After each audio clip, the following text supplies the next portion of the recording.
అదే వైఎస్ఆర్ కాంగ్రెస్ పార్టీ వచ్చింది 2000 కోట్లు ఖర్చు పెట్టారు. ఇప్పుడే మా మిత్రుడు రామానాయుడు గారు చెప్పారు. నేను ఒకటే మిమ్మల్ని అడుగుతున్నా, ఈరోజు పాత రోజులు ఒకసారి గుర్తుపెట్టుకోవాలి. ఏం తమ్ముళ్ళు ఆ రోజు జ్ఞాపకం ఉందా వచ్చి ఇక్కడ చేసిన పని అని మిమ్మల్ని అడుగుతున్నా. సినిమాల్లో చూసాం, గేట్లతో సెట్టింగులు వేసి నీళ్లు కూడా బయట నుంచి తీసుకొచ్చి ఆ నీళ్లన్నీ కూడా వదిలిపెడితే విమానం ఎక్కే లోపల నీళ్లన్నీ ఇంకిపోయినాయి. అవునా కాదా అని మిమ్మల్ని అడుగుతున్నా. గుర్తుంటే చేతుల పైకెత్తండి. అబద్ధాలు చెప్పడంలో దిట్ట ఆ పార్టీ. అసాధ్యమైన పనుల్ని సాధ్యం చేయడం ఎన్డీఏ. అవునా కాదా అని అడుగుతున్నా. ఈరోజు నీళ్లు వచ్చాయి, జీర్ణించుకోలేకపోతున్నారు కొంతమంది. నేను ఇక్కడి నుంచి పోతానే ఇవి కూడా నీళ్లు ఆగిపోతాయని ప్రచారం మొదలుపెట్టారు. ఒకటే హెచ్చరిస్తున్నా, అది మీ యూఎస్పీ. నా యూఎస్పీ అది కాదు. ప్రతి చెరువుకు నీళ్ళిచ్చే బాధ్యత నాది. తమిళలో ఇప్పుడు ఒక చిన్న విషయం చూడండి. నేను 2016లో అసెంబ్లీలో ఒక విషయం మాట్లాడాను. అది ఒక్కసారి మీరు చూస్తే మీకు ఒక అవగాహన వస్తుంది.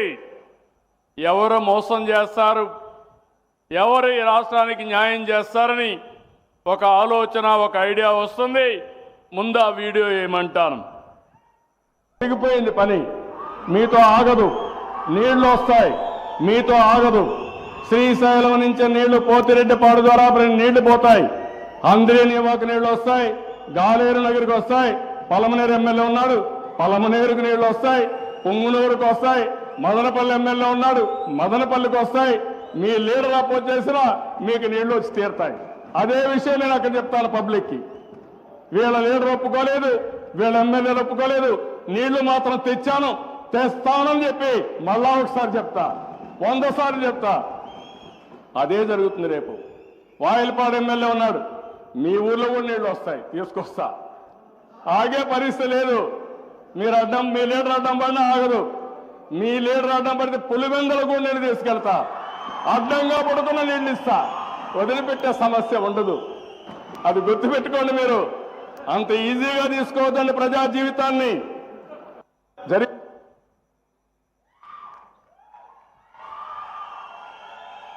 ఈ సందర్భం కూడా ఒకసారి మీరు గుర్తుపెట్టుకోవాలి. ఎగ్జాక్ట్గా 9-10 సంవత్సరాల కంటే ముందు రాయలసీమకు నీళ్లు ఇవ్వాలి, నీళ్లు లేవు. పోలవరం ప్రాజెక్టు ప్రారంభించాం.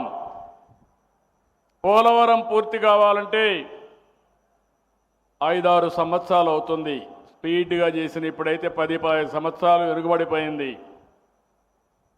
అప్పుడు నాకు ఆలోచన, కాలువలు ఉన్నాయి, నీళ్లు గోదావరిలో పోతున్నాయి, పట్టసీమ కానీ లిఫ్ట్ ఇరిగేషన్ పెడితే ఆ నీళ్లన్నీ కాలువలో వేయగలిగితే ఇమ్మీడియట్గా కృష్ణా ఆయకట్టుకు వస్తుంది.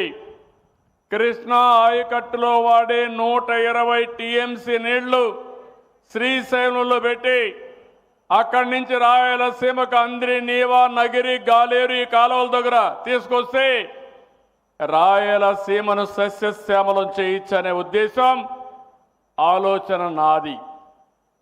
నేను ఆ ప్రాజెక్ట్ని ప్రారంభిస్తే అసెంబ్లీలో అడ్డుపడ్డారు, అజ్ఞానంగా ప్రవర్తించారు. ఆ సందర్భంలో నేను చెప్పిన మాటలు, ఆ సందర్భంగా చెప్పాను. 2014లో మనం ఖర్చు పెట్టాం, 19లో ఉండుంటే 80% కుప్పం పనులన్నీ పూర్తయినాయి. 20% పూర్తి చేయలేక మళ్ళీ 6 సంవత్సరాలైంది. ఈరోజు 100 రోజుల కార్యక్రమం ఇచ్చాను. 3,850 కోట్ల రూపాయలు శాంక్షన్ చేశాను. 3,850 క్యూసెక్స్ నీళ్లు తీసుకొచ్చి పరమ సముద్రం ఈరోజు ఒక నిజమైన సముద్రం మారి కనపడుస్తుందంటే అది మనం చేసిన పని. నిన్ననే చెప్పాను, పలమనేరు, కుప్పం ఈ 2 నియోజకవర్గాల్లో దగ్గర 110 చెరువులకు నీళ్లు ఇచ్చే అవకాశం ఉంది. నేను ఇచ్చిన ఆదేశాలు, కుప్పంలో 520 చెరువులున్నాయి, గొలుసు కట్టు చెరువులున్నాయి, పాలారులో చెక్ డ్యాముల ద్వారా నీళ్లు ఇచ్చే